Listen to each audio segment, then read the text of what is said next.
Summer special offers Harish the best academy అందిస్తుంది. అన్ని online కోర్సులపై భారీ discounts. Group 1, 2, 3, 4 SI, AEO, veterinary assistant, JL, DL full course ఏదైనా 2000 రూపాయలు మాత్రమే. హిస్టరీ, ఎకానమీ, పాలిటీ వంటి సింగిల్ సబ్జెక్ట్ ఏదైనా 500 రూపాయలు మాత్రమే. ఈ ఆఫర్ మే 20 నుండి మే 26 వరకు మాత్రమే. ఈ బంపర్ ఆఫర్ మిస్ చేసుకోకండి. లెజెండరీ ఫ్యాకల్టీచే ఖచ్చితంగా జాబ్ సాధించే విధంగా రూపొందించబడిన ఆన్లైన్ క్లాసెస్. వెంటనే గూగుల్ ప్లే స్టోర్ నుండి హరీష్ అకాడమీ యాప్ ను డౌన్లోడ్ చేసుకోండి. విజయం సాధించండి. Harish the best academy. Phone 8341116915.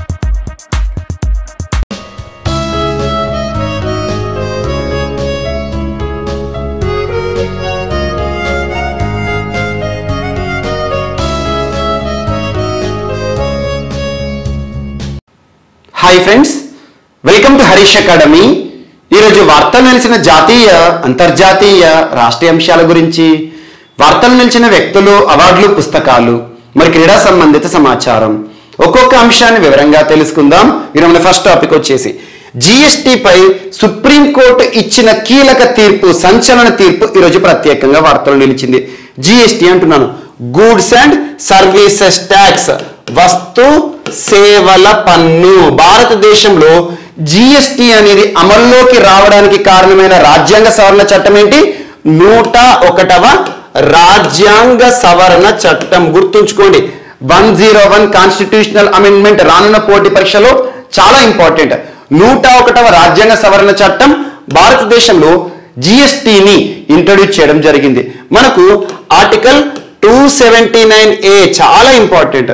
Article 279A దేని గురించి చెప్తుంది అంటే జిఎస్టీ కౌన్సిల్ గురించి చెప్తుంది. GST council, goods and services tax కి సంబంధించిన ఒక కౌన్సిల్ ఉంటుంది. ఆర్టికల్ 279A ఒక రాజ్యాంగబద్ధ సంస్థ. జిఎస్టీ కౌన్సిల్ ఏదైతే ఉంటుందో వారిచ్చే సిఫార్సులు ఖచ్చితంగా రాష్ట్రాలు మరియు కేంద్ర ప్రభుత్వం పాటించాల్సిన అవసరం లేదు అని చెప్పేసి నిన్నటి రోజున సుప్రీంకోర్టు ఇచ్చిన కీలక తీర్పు, సంచలన తీర్పు ఈరోజు వార్తలు ఇచ్చింది. అంటే ఏంటి? జిఎస్టీ కౌన్సిల్ చేసే సిఫార్సులు, జిఎస్టీ కౌన్సిల్ ఇచ్చే సిఫార్సులు ఏవైతే ఉంటాయో పన్ను వ్యవస్థకి సంబంధించి, జిఎస్టీ స్లాబ్స్ కి సంబంధించి ఆ సిఫార్సులను కేంద్ర ప్రభుత్వం కానివ్వండి, రాష్ట్ర ప్రభుత్వాలు కానివ్వండి తప్పనిసరిగా పాటించాలి అనే నిబంధన లేదు అని చెప్పేసి సుప్రీంకోర్టు చెప్పింది. దీనికి అనుగుణంగా కేంద్ర ప్రభుత్వం కానివ్వండి, రాష్ట్ర ప్రభుత్వాలు కానివ్వండి, అంటే రాష్ట్రాల అసెంబ్లీలు కానివ్వండి, వారికి అనుకూలంగా ఉండే చట్టాలను చేసుకోవచ్చు అని చెప్పారు. And at the same time రాజ్యాంగంలోని ఒక ఆర్టికల్ 246A చాలా ఇంపార్టెంట్. ఆర్టికల్ 246A అనేది పన్ను వ్యవస్థకి సంబంధించి. ఆర్టికల్ 246A ఆధారంగా భారతదేశంలో కేంద్ర ప్రభుత్వానికి మరియు రాష్ట్ర ప్రభుత్వానికి, అంటే కేంద్ర ప్రభుత్వానికి అంటే పార్లమెంటుకు, రాష్ట్ర ప్రభుత్వానికి అంటే అసెంబ్లీకి ఆ పరిధికి సంబంధించి సొంతగా చట్టాలు చేసుకునే ప్రత్యేకమైన సౌకర్యం ఉంటుందని చెప్పేసి జిఎస్టీ కౌన్సిల్ సిఫార్సులను పాటించాల్సిన అవసరం కానీ, మరియు బలవంతంగా జిఎస్టీ కౌన్సిల్ సిఫార్సులను రాష్ట్రాల పైన రుద్దాలి అనే ప్రయత్నం చేయకండి అని చెప్పేసి ఒక ప్రత్యేకమైన సంచలన తీర్పు వార్తలు ఇచ్చింది. జస్ట్ గుర్తుంచుకోండి, అంటే జిఎస్టీ కౌన్సిల్ ఇచ్చే సిఫార్సులను రాష్ట్ర ప్రభుత్వాలు కానీ, కేంద్ర ప్రభుత్వం కానివ్వండి ఖచ్చితంగా తూచా తప్పకుండా పాటించాలి అనే నిబంధన లేదంట. ఇక్కడ మనం జిఎస్టీ అనే అంశం వార్తలు ఇచ్చింది కాబట్టి జిఎస్టీకి సంబంధించి 101వ రాజ్యాంగ సవరణ చట్టం గుర్తుంచుకోండి, 2016 సంవత్సరం ఇది. మరి భారతదేశంలో జిఎస్టీ ఏ సంవత్సరం అమల్లోకి వచ్చింది? 2017 సంవత్సరం నుండి. ఇది ఒకటి important. And GST act 2017 important. ప్రస్తుతం భారతదేశంలో జిఎస్టీకి సంబంధించి స్లాబ్స్ విషయానికి వస్తే 0, 5, 12, 18, 25 ఈ స్లాబ్స్ గుర్తుంచుకోండి. లగ్జరీ ఐటమ్స్ ఉన్నాయనుకోండి, లగ్జరీ గుడ్స్ కొనుక్కున్నాయనుకోండి 25% స్లాబ్స్ ఉంటాయి. అదే మనకు మినిమం అంటే బేసిక్ నెసెసిటీస్ కానివ్వండి, ఎసెన్షియల్ కమోడిటీస్ కానివ్వండి అవి తక్కువ స్లాబ్స్ లో ఉంటాయి. ఇలాంటి అంశాలు గుర్తుంచుకోండి. సో జిఎస్టీకి సంబంధించి జిఎస్టీ కౌన్సిల్ ఇచ్చే సిఫార్సులను ఖచ్చితంగా పాటించాలి అని కేంద్ర ప్రభుత్వం కానీ, రాష్ట్ర ప్రభుత్వం కానీ ఖచ్చితంగా పాటించాలని ఎలాంటి నిబంధన లేదని చెప్పేసి సుప్రీంకోర్టు ఇచ్చిన సంచలన తీర్పు నిన్నటిన వార్తలు నిలిచింది. అండ్ నెక్స్ట్ ఈరోజు మరొక అంశం, ఇటీవల భారతదేశ చరిత్రలోనే మొట్టమొదటి రాష్ట్రపతిగా, ఫస్ట్ ప్రెసిడెంట్ ఇన్ ఇండియన్ హిస్టరీగా మనకు రామ్నాథ్ కోవింద్ గారు వార్తలు ఇచ్చారు. దేనికి సంబంధించి? జమైకా జమైకా దేశంలో పర్యటిస్తున్న మొట్టమొదటి రాష్ట్రపతి భారతదేశ చరిత్రలో. జమైకా అంటే కరేబియన్ ఐలాండ్ గ్రూప్. కరేబియన్ అంటే వెస్ట్ ఇండీస్ ఉంటాయి కదా, ఆ ఏరియా అన్నట్టు. కరేబియన్ గ్రూప్ లోని ఒక దేశం జమైకా. సో జమైకాలో పర్యటిస్తున్న మొట్టమొదటి రాష్ట్రపతిగా రామ్నాథ్ కోవింద్ గారి గురించి నిన్న క్లాస్లో మనం చూసాం. ఈ రోజు అంశం ఏంటంటే జమైకా పర్యటనలో భాగంగా తను ఇటీవల ఒక ప్రత్యేక ప్రకటన చేశారు. అదేంటంటే ఐఐటికి సంబంధించి ఇటీవల తరచూ వార్తలు నిలుస్తున్న అంశం ఐఐటీలకి సంబంధించి ఒక ఐఐటికి సంబంధించి అంశం ఈ జమైకా పర్యటనలో ప్రకటించడం జరిగింది రామ్నాథ్ కోవింద్ గారు. ఆ ప్రకటన ఏంటంటే భారతదేశంలోని అత్యున్నతమైన సాంకేతిక విద్యను అందిస్తున్న ఐఐటీలు ఏవైతే ఉంటాయో వీటిని విశ్వవ్యాప్తం చేయడానికి మనం ప్రయత్నిస్తున్నాం. భారత ప్రభుత్వం ప్రత్యేక చొరవ తీసుకుంటుంది. అందులో భాగంగా ఐఐటీలను వివిధ దేశాలలో ఏర్పాటు చేయనున్నాం. అందులో భాగంగా జమైకా ప్రభుత్వం కూడా ఇంట్రెస్ట్ చూపుతోంది, సముఖత చూపుతోంది. అతి త్వరలో జమైకా దేశంలో ఒక ఐఐటిని ఏర్పాటు చేయబోతున్నాం అని చెప్పేసి ప్రత్యేక ప్రకటన చేశారు. మనకు ఇటీవల కాలంలో ఎన్ఈపి ఎడ్యుకేషన్ పాలసీ కానివ్వండి, అందులో భాగంగా ఐఐటీలకు కూడా ఇంపార్టెన్స్ పెరుగుతుంది. ఇక్కడ మనం గుర్తుంచుకోవాల్సింది ఏంటంటే మరి ఇప్పటికే ఇలాంటి అంశాలు మనం డిస్కస్ చేసాం ఆల్రెడీ సెపాలో భాగంగా. So comprehensive economic partnership agreement ఇటీవల ఇండియా యుఏఈ సంబంధాలు అమల్లోకి వచ్చాయి. ఆ సంబంధాల్లో భాగంగా ఒక ఐఐటి యుఏఈలో కూడా ఏర్పాటు కానుంది, దుబాయ్లో. అలా యుఏఈ వార్తలు ఇచ్చింది ఇటీవల కాలంలో. అండ్ ఒక ఐఐటి భారతదేశంలోని ఐఐటి ఇప్పటివరకు భారతదేశానికే పరిమితమైన ఐఐటీలు ఏవైతే ఉంటాయో జమైకాలో కూడా మనం చూడబోతున్నామని గుర్తుంచుకోండి, సరిపోతుంది. అండ్ ఇక్కడ ఈ టాపిక్ కి కొనసాగింపుగా మరొక అంశం వార్తలు ఇచ్చింది. డాక్టర్ బిఆర్ అంబేద్కర్ గారికి సంబంధించిన ఒక వీధి, ఒక స్ట్రీట్ ప్రత్యేకంగా వార్తలు ఇచ్చింది, ఒక అరేనా వార్తలు ఇచ్చింది. ముఖ్యంగా రామ్నాథ్ కోవింద్ గారు జమైకా దేశంలో పర్యటన ఉన్నారు కాబట్టి అక్కడ ఒక స్ట్రీట్ ఏదైతే ఉంటుందో ఇటీవల స్ట్రీట్ ని అభివృద్ధి చేసింది జమైకా ప్రభుత్వం.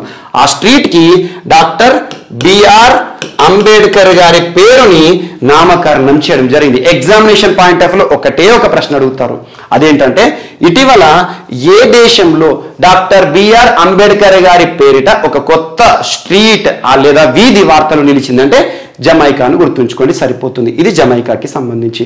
అండ్ డాక్టర్ బిఆర్ అంబేద్కర్ గారి పేరు ఇటీవల తరచు వార్తలు ఇస్తుంది. ఇక్కడే మన రాష్ట్రీయ అంశాల్లో భాగంగా ఆంధ్రప్రదేశ్కి సంబంధించిన టాపిక్ ని కూడా లింక్ చేస్తాను. అదేంటంటే ఇటీవల ఆంధ్రప్రదేశ్ రాష్ట్ర ప్రభుత్వం రాష్ట్రంలో జిల్లాల పునర్వ్యవస్థీకరణను చేపట్టింది. అంటే జిల్లాలు, నూతన జిల్లాల ఏర్పాటు అనే అంశాన్ని మనం చూస్తాం. అలా కొత్త జిల్లాలు ఏర్పడ్డాయి కదా. అందులో తూర్పు గోదావరి జిల్లా ఏదైతే ఉంటుందో తూర్పు గోదావరి జిల్లాలోని ఒక ప్రాంతం ఇప్పటి వరకు కోనసీమ ప్రాంతం, అమలాపురం ప్రాంతం.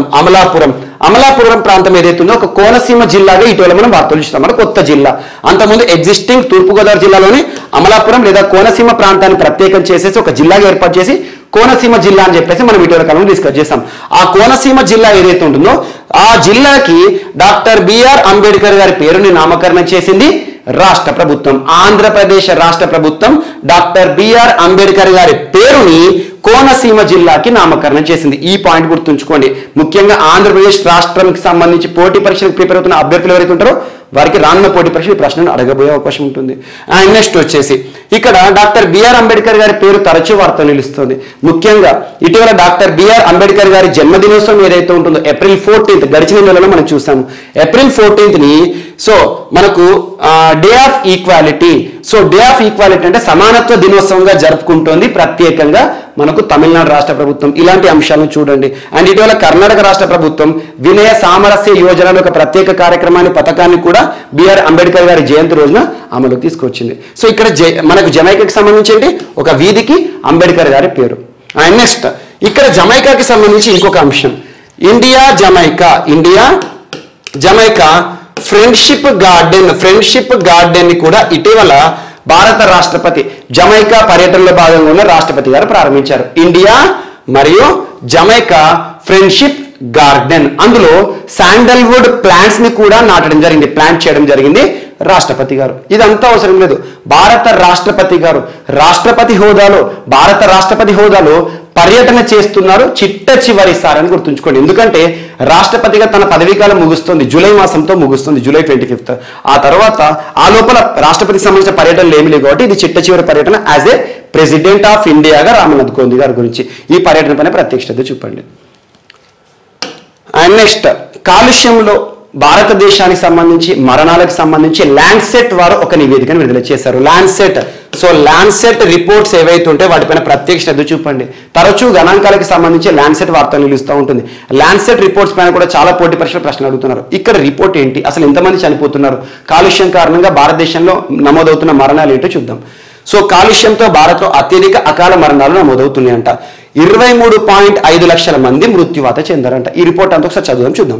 సో భారత్లో కాలుష్యం కారణంగా 2019 సంవత్సరంలో దాదాపు 23.5 లక్షలకు పైగా అకాల మరణాలు చోటు చేసుకున్నాయంట. ఇక్కడ గుర్తుంచుకోవాల్సిన పాయింట్ ఏంటంటే 2019 సంవత్సరంలో భారతదేశంలో బికాజ్ ఆఫ్ పొల్యూషన్, ముఖ్యంగా వాయు కాలుష్యం గుర్తుంచుకోండి, కాలుష్యం కారణంగా 23.5 లక్షల మందికి పైగా అకాల మరణం ఉన్నట్టుగా చనిపోయారంట. అండ్ నెక్స్ట్ దీన్ని ఎవరు వెల్లడించారు? The Lancet planetary health journal. The Lancet planetary health journal వారు దీన్ని విడుదల చేశారు. ల్యాన్సెట్ రిపోర్ట్ అని గుర్తుంచుకోండి. ఇవి ప్రపంచంలోనే అత్యధికం అంట. ఈ మరణాలు ప్రపంచంలోనే ఎక్కడ కూడా నమోదవట్లేదు ఇంత పెద్ద ఎత్తున, అది భారతదేశంలో నమోదవుతుంది. వీటిలో 6.1 లక్షల మరణాలు గృహాల నుంచి వచ్చే కాలుష్యం వలన సంభవించాయని తెలిపింది. అంటే గృహాలంటే డొమెస్టిక్ పొల్యూషన్ వల్ల 6.1 లక్ష మంది అవుట్ ఆఫ్ 23.5. అండ్ నెక్స్ట్ ప్రపంచవ్యాప్తంగా అన్ని రకాల కాలుష్యాలు కలిపి 90 లక్షల అకాల మరణాలు 2019 చోటు చేసుకున్నాయంట. భారతదేశంలో 23.5 లక్షల మంది చనిపోతే ప్రపంచంలో 2019 సంవత్సరంలో ఎంతమంది మరణించారంటే దాదాపు 90 లక్షల మంది అకాలంగా మరణించారంట. 2000 సంవత్సరంతో పోలిస్తే ఇది 55% అధికమంట.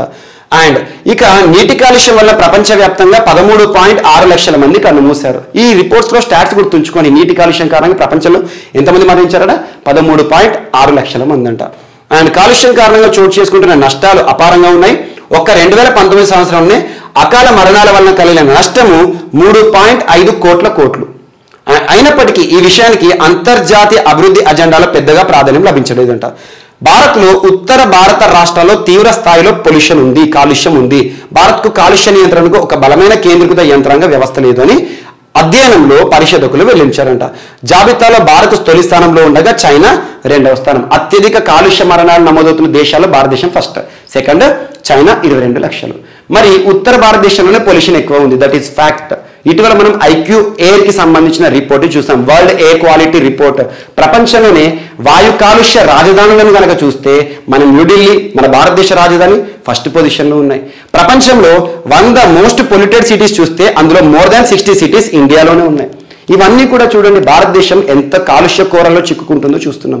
ముఖ్యంగా ఉత్తర భారతదేశం ఎందుకంటే ఎక్కువగా పొల్యూషన్, ముఖ్యంగా దేశ రాజధాని వాహనాల పొల్యూషనే కానివ్వండి. And at the same time ఇటీవల కాలంలో పంజాబ్, హర్యానా, రాజస్థాన్, యూపీ ఈ రాష్ట్రాల్లో ఎక్కువగా ప్యాడీ స్టబుల్ బర్నింగ్ కానివ్వండి, ఇవన్నీ కూడా కాలుష్య కోరల్లో భారతదేశం చిక్కుకుపోవడానికి కారణమవుతున్నాయి. వీటన్ని చూడండి. అండ్ కాలుష్యానికి సంబంధించి ఇటీవల భారతదేశం కూడా ఎలక్ట్రిక్ వెహికల్స్ కి ప్రాధాన్యత ఇస్తున్నారు. Fail guidelines, faster adoption and manufacturing of electric and hybrid vehicles గురించి చూడండి. అండ్ ఇటీవల ఢిల్లీకి సంబంధించి కాలుష్య రాజధాని కదా, అక్కడ ప్రోగ్రామ్స్ యుద్ధ ప్రదూషణకి విరుద్ధ, రెడ్ లైట్ ఆన్ గాడి ఆఫ్ కానివ్వండి, అండ్ స్విచ్ ఢిల్లీ క్యాంపెయిన్ కానివ్వండి, స్మార్ట్ టవర్ ఏర్పాటు దేశంలోనే మొట్టమొదటి, ఇలాంటి అంశాలు నేను చేస్తూ చూడండి. ఈ గణాంకాలపైన ప్రత్యేకంగా గుర్తుంచుకోండి. అండ్ నెక్స్ట్ ఇటీవల భారతదేశానికి సంబంధించి యాంటీ నావెల్ షిప్ మిసైల్ ని లాంచ్ చేయడం జరిగింది. సో ఇక్కడ భారతదేశానికి సంబంధించి ఒక టెస్ట్ ఫైర్ ఒడిశాలోని బాలేశ్వర్ ప్రాంతంలో, ముఖ్యంగా ఒడిశా రాష్ట్రంలోని మిసైల్ ప్రయోగాలు, డిఆర్డిఓ ప్రయోగాలు జరుగుతాయి ఒడిశా రాష్ట్రంలో. ఈ ప్రయోగం ఏంటంటే anti ship missile, anti ship naval anti ship missile అంటే ఏంటంటే కామన్ గా శత్రు దేశాలకి సంబంధించిన షిప్స్ ఉంటాయి కదా, యుద్ధ నౌకలు ఉంటాయి కదా, వాటిని పేల్చడానికి ప్రయోగించబడిన ఒక క్షిపణి అన్నట్టు టెస్ట్ ఫైర్ చేస్తారు. అదొకటి ఇంపార్టెంట్. ఒడిశాలోని బాలేశ్వర్ ప్రాంతం అని గుర్తుంచుకోండి. DRDO and Indian Navy conducted successful maiden flight test of indigenously developed అంటే సొంతంగా అభివృద్ధి చేయబడిన naval anti ship missile from naval helicopter from integrated test range Chandipur Balasore అని గుర్తుంచుకోండి. అంటే ఒడిశా రాష్ట్రంలోని చాందీపూర్ ప్రాంతంలో integrated test range Abdul Kalam Wheeler ఐలాండ్లోని ఇటువంటి చూస్తూ ఉంటాం. అంటే ఒక హెలికాప్టర్ నుండి పూర్తి స్వదేశీ పరిజ్ఞానంతో తయారు చేసిన ఒక మిసైల్ ని షిప్ పైన ప్రయోగిస్తారు అన్నట్టు. ఏదైనా అనుకోని పరిస్థితి, ఎందుకంటే భారతదేశంలో 3 వైపులో కూడా సముద్ర సరిహద్దు ఉంది కాబట్టి శత్రు దేశాలకు సంబంధించిన ఎలాంటి యుద్ధ నౌకలు వచ్చినా కూడా వాటిని పైనుండి పేల్చివేయడం అన్నట్టు. ఇది ఒకటి ఇంపార్టెంట్. అండ్ ఇక్కడ ఇంకొక అంశం ఏంటంటే ఇటీవల భారత రక్షణ శాఖ మంత్రి రాజ్నాథ్ సింగ్ గారు పోసిడాన్ 8I విమానంలో, సర్వీలెన్స్ విమానంలో ప్రయాణం చేయడం జరిగింది. మనకు తరచు చూస్తున్నాం పోసిడాన్ 8I ఐ అనేది ఏ దేశం నుండి మనం దిగుమతి చేసుకుంటున్నామంటే మనం అమెరికా. మరి పోసిడాన్ 8I అనేది ఒక నిఘా విమానం, ఒక ఫ్లైట్. ఎందులో సేవలు అందిస్తుంది? ఇండియన్ నేవీలో, భారత నావికా దళంలో. అందులో ప్రయాణం చేసిన రక్షణ శాఖ మంత్రిగా, మొట్టమొదటి రక్షణ శాఖ మంత్రిగా రాజ్నాథ్ సింగ్ గారు ప్రత్యేకంగా వార్తలు ఇచ్చారు. ఇది ఒకటి పాయింట్ కూడా యాడ్ చేసుకోండి. అండ్ నెక్స్ట్ తమిళనాడు రాష్ట్రం ప్రత్యేకంగా వార్తించింది. తమిళనాడు రాష్ట్రంలో ఏర్పాటైన 17వ పక్షుల సంరక్షణ కేంద్రం, బర్డ్ శాంక్చురీ, అదేంటో చూద్దాం. సో నంజరయన్ అంటారు, నంజరయన్ ట్యాంక్. నంజరయన్ ట్యాంక్ అనేది ఇటీవల వార్తలు ఒక చెరువు, ఒక వాటర్ స్టోరేజ్ ఏరియా అనుకోండి. నంజరయన్ ట్యాంక్ ఇటీవల వార్తలు ఇచ్చింది ఒక పక్షుల సంరక్షణ కేంద్రంగా, బర్డ్ శాంక్చురీగా వార్తలు ఇచ్చింది. ఏ రాష్ట్రం అంటే తమిళనాడు రాష్ట్రం అని గుర్తుంచుకోండి. సో తమిళనాడు రాష్ట్రానికి సంబంధించి నంజరయన్ ట్యాంక్ ఏదైతే ఉంటుందో ఆ ప్రాంతంలో ఎక్కువగా పక్షులు సందర్శించే ప్రాంతం, most attractive destination for birds. అలాంటిది ఈ ప్రాంతంలో పక్షులను సంరక్షించాలని చెప్పేసి దాదాపు 7.5 కోట్ల రూపాయలతో తమిళనాడు రాష్ట్ర ప్రభుత్వం ప్రత్యేకంగా అభివృద్ధి కార్యక్రమాలు నిర్వహిస్తుంది. దీని యొక్క విస్తీర్ణం ఎంత అంటే 125 ఎకర్స్ విస్తీర్ణంలో నంజరయన్ ట్యాంక్ ని తమిళనాడు రాష్ట్ర ప్రభుత్వం గుర్తించింది.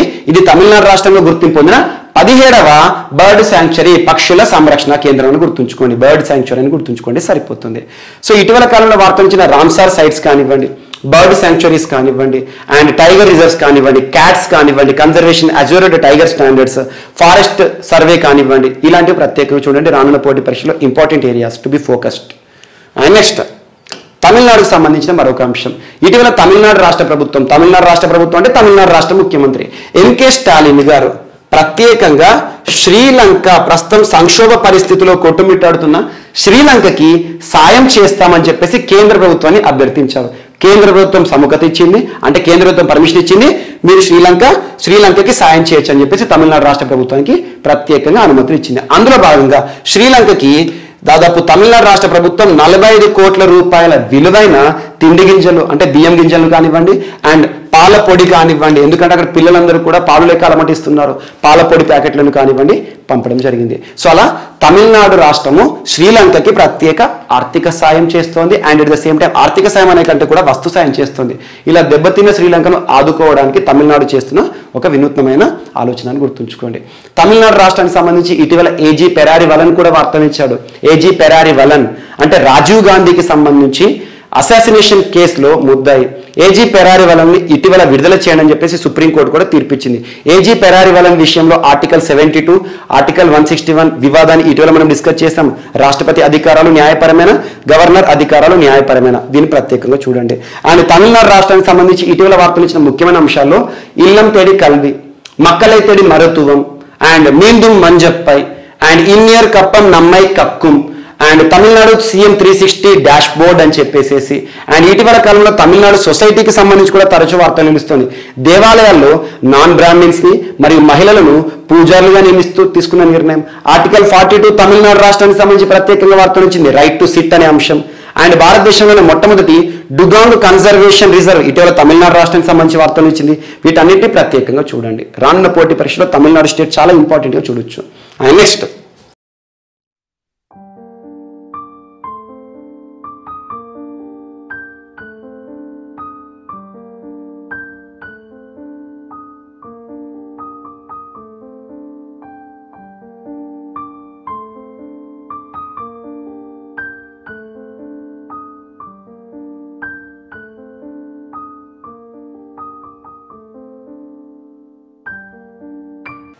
సో ఈరోజు మన నెక్స్ట్ టాపిక్ వచ్చేసి చైనా నిర్మిస్తున్న మరొక అక్రమ వంతెన వార్తలు నిలిచింది.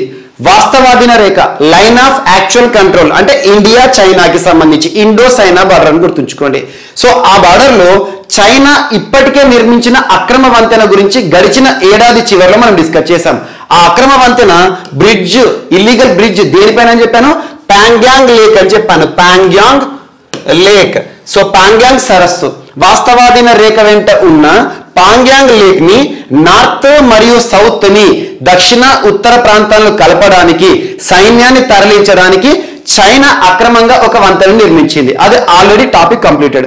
మరొక వంతెనను, దీనికి ఆనుకొని అతి వెడల్పైన వంతెనను కూడా చైనా నిర్మిస్తుందట. కారణం ఏంటంటే ఈ నార్త్ బ్యాంక్ సౌత్ బ్యాంక్ మధ్యలో భారీ వాహనాలను భారీ మొత్తంలో సైనికులను ఒక ప్రాంతం నుండి మరొక ప్రాంతానికి తరలించడానికి సులభంగా ఉండేందుకు మరొక అక్రమ వంతెన నిర్మాణానికి సంబంధించిన చిత్రాలు ఏవైతే ఉంటాయో ఇటీవల శాటిలైట్ ఆధారంగా భారతదేశానికి సంబంధించిన సమాచారం తెలుసుకోవడం జరిగింది. సో ఇక్కడ గుర్తుంచుకోండి, ప్యాంగ్యాంగ్ లేక్ అనేది ఇటీవల తరచూ వార్తలు నిలుస్తోంది. ముఖ్యంగా ఏ రెండు దేశాల మధ్యలో ఇటీవల వివాదాస్పదంగా తరచూ అక్రమ వంతెనలతో వార్తలు నిలుస్తుందంటే ఇండియా చైనా అని గుర్తుంచుకోండి. ముఖ్యంగా ఇండియా చైనాకి సంబంధించి కొన్ని వివాదాస్పద ప్రాంతాలు అక్సాచిన్ ప్రాంతం కానివ్వండి, గాల్వన్ వ్యాలీ కానివ్వండి, ఈస్టర్న్ లడాక్ సెక్టార్ కానివ్వండి, వీటిపైన ప్రత్యేక శ్రద్ధ చూపండి. రానున్న పోటీ పరీక్షలో ప్రశ్నలు అడగబోయే అవకాశం ఉంటుంది. అండ్ ఇండియా చైనా సరిహద్దులో ఇప్పటి వరకు మరణించిన మొట్టమొదటి కల్నల్ స్థాయి అధికారి ఎవరు అంటే కల్నల్ సంతోష్ బాబు గారు 2020 సంవత్సరం జూన్ మాసంలో మన తెలంగాణకి సంబంధించి సూర్యాపేట జిల్లాకి సంబంధించిన కల్నల్ సంతోష్ బాబు గారు మరణించడం జరిగింది. చైనా ఆర్మీ చేతిలో ట్రెడిషనల్ వెపన్స్ తో చంపేసేశారు. అలాంటి అంశాలను గుర్తుంచుకొని మొట్టమొదటి కల్నల్ స్థాయి అధికారి. ఆ తర్వాత భారతదేశానికి చైనాకి సంబంధించి సంబంధాలు ఏవైతే ఉంటాయో దిగజారుతూ వస్తున్నాయి. ఆ కాన్సిక్వెన్సెస్, యాప్ల పైన నిషేధము, వార్తలు నిలిచిన చట్టాలు, వీటి గురించి ప్రత్యేకంగా చూడండి. అండ్ రానున్న పోటీ పరీక్షలో చైనాకి సంబంధించి కూడా ఏదో ఒక ప్రశ్నని మనం చూసే అవకాశం ఉంటుంది. కారణం ఏంటంటే ఇటీవల చైనా చాలా విషయాలు ముఖ్యంగా స్పేస్ టెక్నాలజీకి సంబంధించి లాంగ్ మార్చ్ ప్రయోగాలతో వార్తలు నిలుస్తుంది. వాటిపైన ప్రత్యేకత చూపండి. అండ్ నెక్స్ట్ ఆంధ్రప్రదేశ్ రాష్ట్రానికి సంబంధించి ఈరోజు ఒక ప్రత్యేకమైన యాప్ వార్తలు నిలిచింది. ఆ యాప్ ఏంటంటే 14400 mobile app. 14400 mobile app Andhra Pradesh రాష్ట్రానికి సంబంధించి వార్తలు నిలిచింది. ఆంధ్రప్రదేశ్ రాష్ట్రానికి సంబంధించి యాంటీ కరప్షన్ బ్యూరో ఉంటుంది కదా, ఏసీబీ వారు ముఖ్యమంత్రి ఆదేశాల మేరకు దీన్ని అమలులోకి తీసుకొచ్చారు. అంటే అర్థం ఏంటంటే ఈ 14400 యాప్ ని ఎవరైనా కూడా మొబైల్ ఫోన్లో ఇన్స్టాల్ చేసుకోవచ్చు. ముఖ్యంగా అవినీతిని అంతమొందించడానికి. మనం చాలా ప్లేసెస్ లో కరప్షన్ చూస్తూ ఉంటాం. ప్రభుత్వ రంగంలో కొన్ని ప్రభుత్వ కార్యాలయాలకు వెళ్ళిన తర్వాత అక్కడ మనము పొందాల్సిన సేవలను కూడా డబ్బులు పెట్టి పొందే పరిస్థితులు ఏర్పడుతున్నాయి. అలాంటి కరప్షన్ అవినీతికి సంబంధించి ఎవరైనా అధికారులు పాల్పడ్డారనుకోండి, వారికి సంబంధించిన ఇమేజెస్ కానివ్వండి, వీడియో క్లిప్పింగ్స్ కానివ్వండి, వాయిస్ ని రికార్డ్ చేయడం కానివ్వండి, ఈ డేటా ఏదైతే ఉంటుందో డైరెక్ట్ గా ఏసీబీ వారికి ఈ యాప్ ద్వారా సబ్మిట్ చేసేయచ్చు, కంప్లైంట్ ఇవ్వచ్చు. దాని ఆధారంగా ఏసీబీ వాళ్ళు చర్యలు తీసుకుంటారు అన్నట్టు. మన భారతదేశంలో అవినీతి నిరోధ చట్టం అనేది 1988 సంవత్సరంలో వచ్చింది. చట్టాన్ని గుర్తుంచుకోండి, యాంటీ కరప్షన్ యాక్ట్ 1988. అలా ఆంధ్రప్రదేశ్ రాష్ట్ర ప్రభుత్వం ఇటీవల ఒక ప్రత్యేక మొబైల్ యాప్ ని తీసుకొచ్చింది. ఆ మొబైల్ యాప్ ఏంటిది? 14400 అని గుర్తుంచుకోండి. అవినీతిని అంతమొందించడానికి అని గుర్తుంచుకోండి, సరిపోతుంది. అండ్ ఆంధ్రప్రదేశ్ రాష్ట్రానికి సంబంధించిన మరొక అంశం, ప్రకాశం జిల్లా ఒక పోలీస్ స్టేషన్ ఉంది. ప్రకాశం జిల్లాలో ఒక police station, Chundu police station అంటారు, లేదంటే దీని యొక్క పేరేంటంటే వలేటివారిపాలెం పోలీస్ స్టేషన్. వలేటివారిపాలెం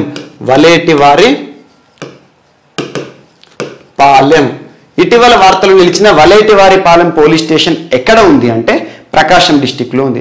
ప్రకాశం జిల్లాలోని ఈ పోలీస్ స్టేషన్ ఆంధ్రప్రదేశ్ రాష్ట్రంలోనే ఉత్తమ police station, the best police station గా ఈరోజు ప్రత్యేకంగా వార్తలు వచ్చింది. ఇటీవల మినిస్ట్రీ ఆఫ్ హోమ్ అఫైర్స్ వారు భారతదేశంలోనే అత్యంత ఉత్తమమైన పోలీస్ స్టేషన్ కి సంబంధించిన టాప్ 10 పోలీస్ స్టేషన్లకు సంబంధించిన జాబితాను విడుదల చేశారు. అందులో చోటు సంపాదించుకుంది. ఆంధ్రప్రదేశ్ రాష్ట్రంలోనే ది బెస్ట్ పోలీస్ స్టేషన్ గా గుర్తింపు పొందిందని గుర్తుంచుకోండి. పేరు గుర్తుంచుకోండి, వలేటివారిపాలెం పోలీస్ స్టేషన్. ఇటీవల వార్తలు వచ్చింది. ఏ రాష్ట్రానికి సంబంధించి ఏ జిల్లాలో ఉంది అంటారు.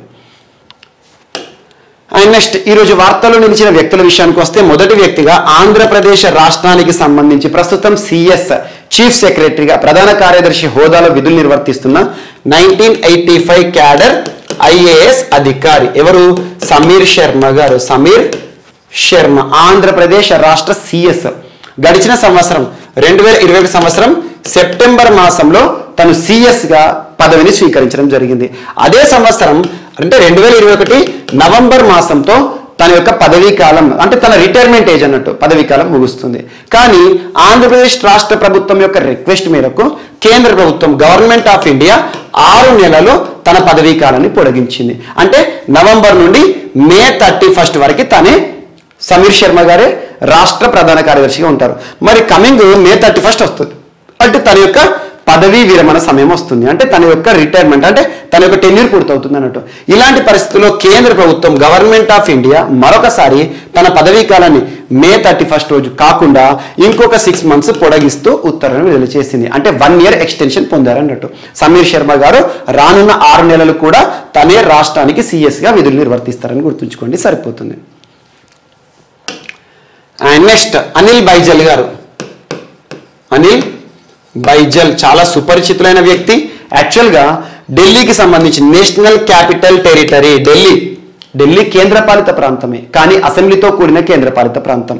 ఢిల్లీ లెఫ్టినెంట్ గవర్నర్గా 2016 సంవత్సరం నుండి విధులు నిర్వర్తిస్తున్నారు లెఫ్టినెంట్ గవర్నర్గా అనిల్ బైజల్ గారు. సో అనిల్ బైజల్ గారు ఢిల్లీ లెఫ్టినెంట్ గవర్నర్ పదవికి ఇటీవల రాజీనామా చేస్తూ వార్తలు ఇచ్చారు. చాలా important person.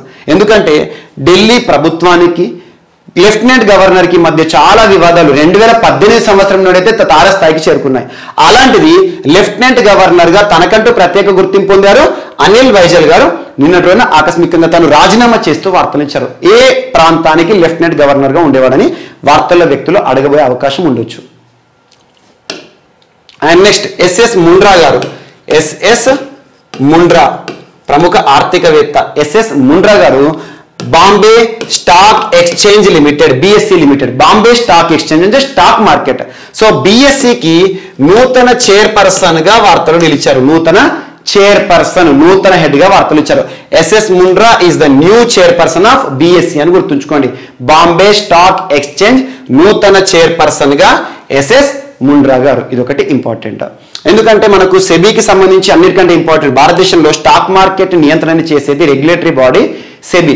Securities exchange board of India పైన ఈసారి రానున్న పోటీ పరీక్ష ప్రశ్న ఎక్స్పెక్ట్ చేయొచ్చు వార్తల వ్యక్తులు. ఎందుకంటే మాధవి పూరి బాచి గారు సెబీ చరిత్రలోనే మొట్టమొదటి మహిళ సెబీ చైర్పర్సన్ గా వార్తలు నిలిచారు. ఆ పర్సన్ పైన ప్రత్యేక శ్రద్ధ చూపండి, పేరు గుర్తుంచుకోండి, సరిపోతుంది.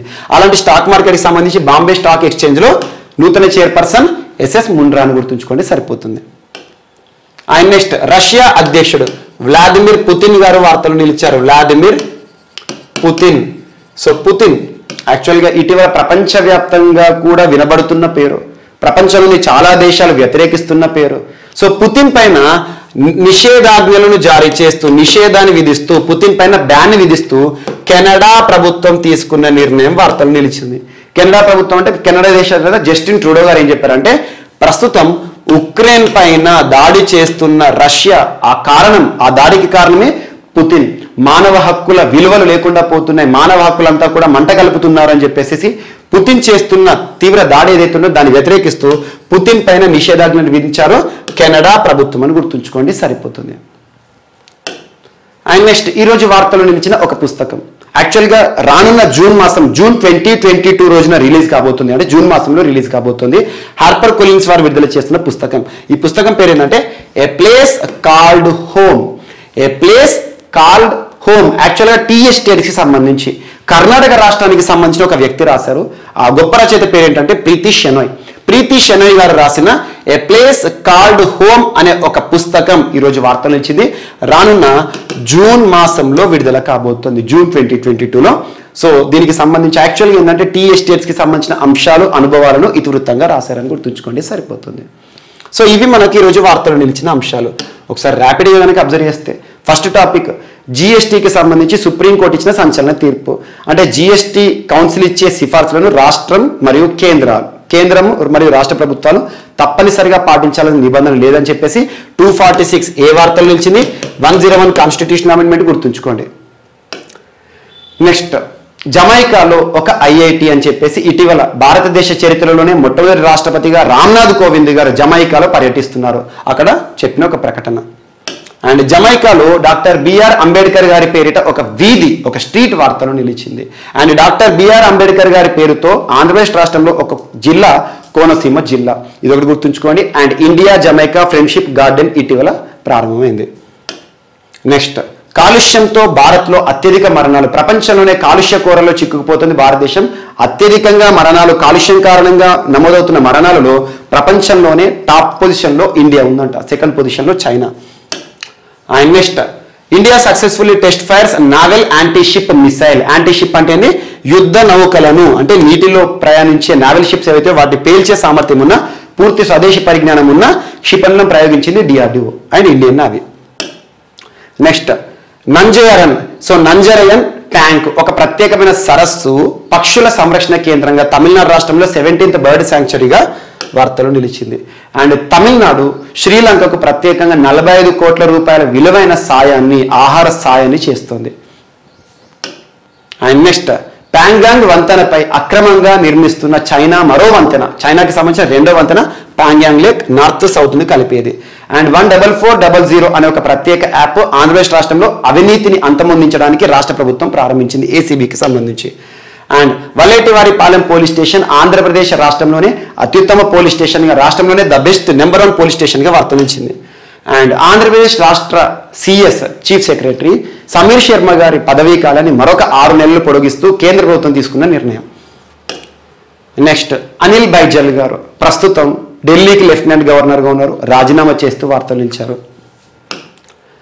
నెక్స్ట్ ఎస్ఎస్ ముండ్రా గారు బీఎస్సీ బాంబే స్టాక్ ఎక్స్చేంజ్ నూతన చైర్పర్సన్గా వార్తలు నిలిచారు. అండ్ నెక్స్ట్ రష్యా అధ్యక్షుడు వ్లాదిమిర్ పుతిన్ పైన కెనడా ప్రభుత్వం నిషేధాజ్ఞలు జారీ చేస్తూ వార్తలు నిలిచింది. And next A place called home అనే ఒక పుస్తకం వార్తలు ఇచ్చింది, ప్రీతి షెనోయ్ గారు రాసిన పుస్తకం. సో ఇవి ఈరోజు వార్తలు నిలిచిన అంశాలు. మిస్లేనియస్ అంశాలు ఏమైనా మిగిలిపోతే మాత్రం రేపటి క్లాస్లో యాడ్ చేసుకొని నేర్చుకుందాం. రేపు కలుద్దాం. Thank you.